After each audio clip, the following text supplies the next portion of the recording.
Hi everyone, welcome back to my channel.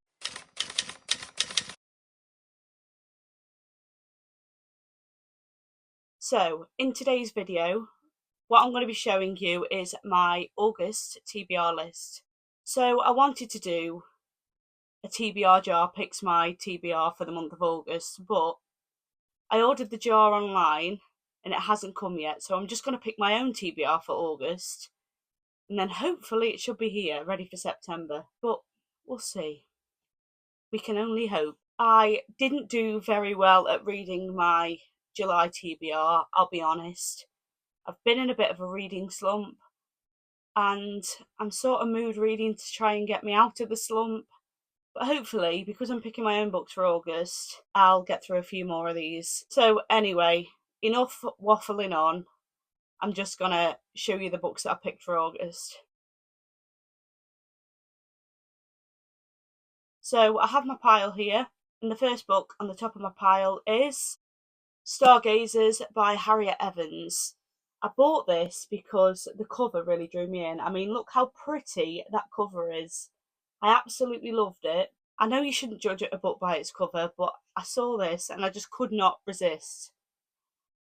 It says on the back, then Fane Hall, Sarah has spent a lifetime trying to bury memories of her childhood, the constant fear, the horror of her school days in Fane, the vast crumbling house that was the sole obsession of her mother, Iris, a woman as beautiful as she was cruel. 1969, Hampstead. Rescuing herself from the shadow of Fane and her mother, talented Sarah forges a career as a cellist and marries the love of her life, Daniel. But when they move into a rambling, near derelict house in Hampstead and try to get on with the business of becoming a family, Sarah finds the past will not let her go. What is the hold Fane Hall has over her and her mother? Can she break free of it and keep the promise she made as a child? One magical starry night to look up at the stars and not go down into the darkness. So this sounds very intriguing, to say the least. I think it's going to have a bit of a fantasy element to it. I'm not entirely sure, to be honest. I don't really know much about it. Like I say, I just walked into the shop, saw the cover, and it drew me in. I do like the sound of it, but yeah, very, very intrigued about this one. So this is book one for my TBR for the month of August. So if you've watched my holiday book haul, you'd have already seen this book because I did buy it from my holiday. Again, it's another one that intrigues me. So for book two, I have picked Hamnet by Maggie O'Farrell. Just had to double check that then. And I believe this is an adaptation of William Shakespeare's Hamlet. I am massively into theatre, so as you can imagine, this really drew me in. I'm really looking forward to reading this one. So I've decided to pick this for book two. It says on the back, on a summer's day in 1596, a young girl in Stratford-upon-Avon takes to her bed with a sudden fever. Her twin brother, Hamnet, searches everywhere for help. Why is nobody at home? Their mother, Agnes, is over a mile away in the garden where she grows medicinal herbs. Their father is working in London. Neither parent knows that Hamnet will not survive the week. And then it says, Hamnet is a novel inspired by the son of a famous playwright, a boy whose life has been all but forgotten, but whose name was given to one of the most celebrated plays ever written.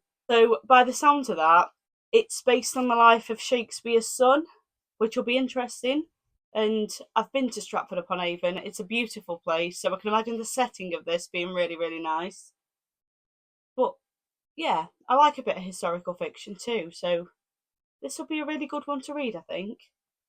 So that was book two. Right, for book three, I decided to pick this one because I've just bought the sequel and I really want to get onto the sequel. I have had this one on my shelf for a while, but now I've got the sequel, it's sort of driving me to read it.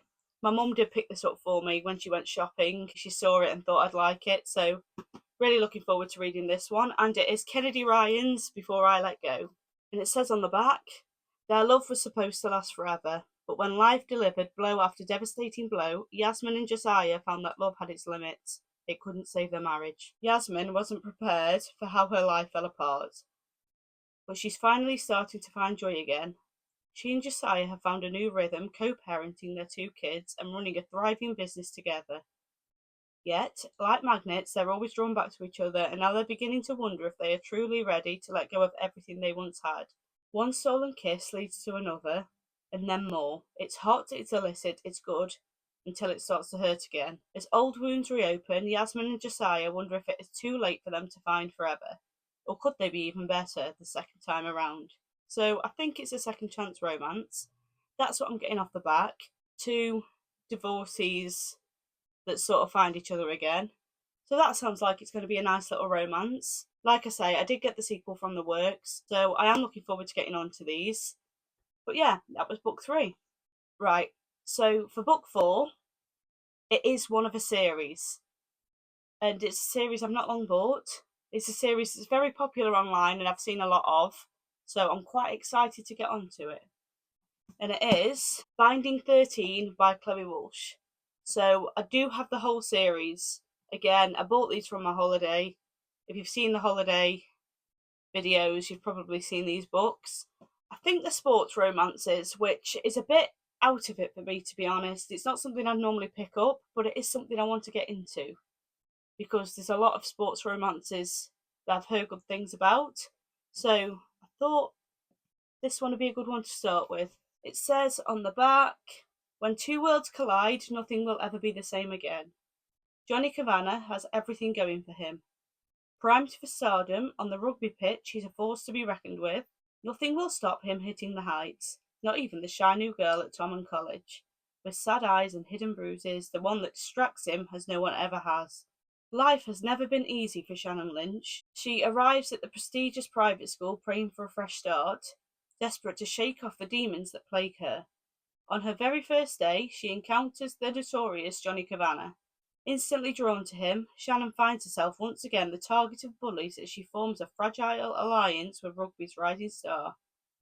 But as they fall into a complicated friendship and grapple with their undeniable chemistry, Johnny and Shannon cannot foresee the obstacles that will threaten their blossoming relationship. So yeah, this is a sports romance, and I'm quite curious to see whether I like it or not, to be fair. So this is book 4. Looking forward to starting this series.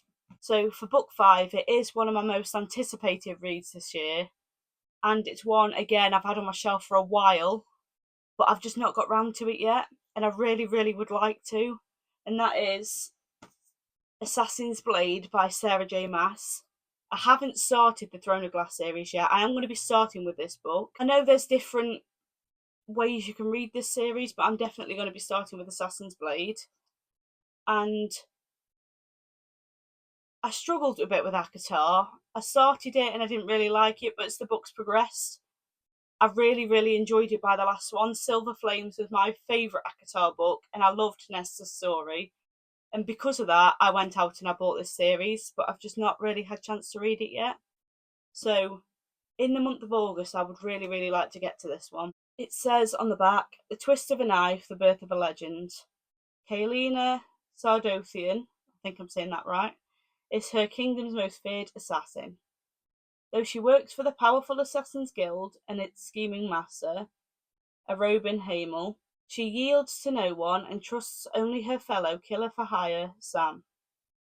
But when Arobin dispatches her on missions that take her from remote islands to hostile deserts, Kaelina finds herself acting independently of his wishes and questioning her own allegiance.